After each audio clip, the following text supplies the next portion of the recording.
بسم اللہ الرحمن الرحیم. السلام علیکم. This is me Muhammad Jahangir, medical health technologist and pharmacist.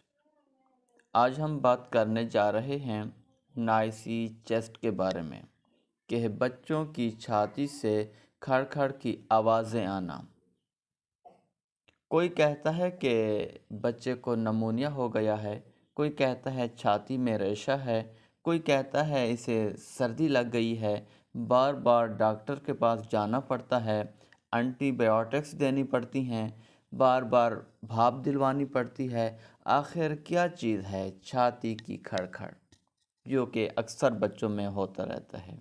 چھوٹے بچے جو کہ 6-7 ماہ سے چھوٹے ہوتے ہیں، وہ اپنے گلے میں اپنا تھوک یعنی بلغم یہاں پر روک کر رکھتے ہیں اور وہ اسے ٹھیک طرح سے نگل نہیں سکتے، یا دودھ جہاں پر تھوڑا سا ان کے رکا رہتا ہے گلے والے حصے میں، جس کی وجہ سے جب وہ سانس جب اندر باہر لے جاتے ہیں تو آواز پیدا ہوتی ہے، اور وہ آواز جب آپ چھاتی پر ہاتھ رکھتے ہیں تو ایسے محسوس ہوتا ہے کہ چھاتی کے اندر سے کھڑ کھڑ یعنی کوئی ریشہ ہے کہ چھاتی کے اندر سے کھڑ کھڑ کی آواز موجود ہے اور وہ سنائی دیتی ہے، جس کی وجہ سے ریشہ کھڑکھڑا رہا ہے، جس کی وائبریشن آپ کو چیسٹ میں محسوس ہوتی ہے.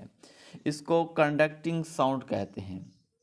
یہ ایک نارمل چیز ہے، یہ کوئی بیماری نہیں ہے، یہ کوئی نمونیا نہیں ہے، نہ ہی یہ کوئی چھاتی کا انفیکشن ہے، نہ ہی کسی ڈاکٹر کو دکھانے کی ضرورت ہے، اور نہ ہی اس کے لیے اینٹی بائیوٹکس کی ضرورت ہے، بشرط یہ کہ بچے کو اس کے ساتھ بخار نہیں ہے، کھانسی نہیں ہے، اس کا سانس تیز نہیں جا رہا، اس کا کھانا پینا متاثر نہیں ہو رہا، تو یہ کچھ ماہ کے اندر خود ہی ٹھیک ہو جاتا ہے.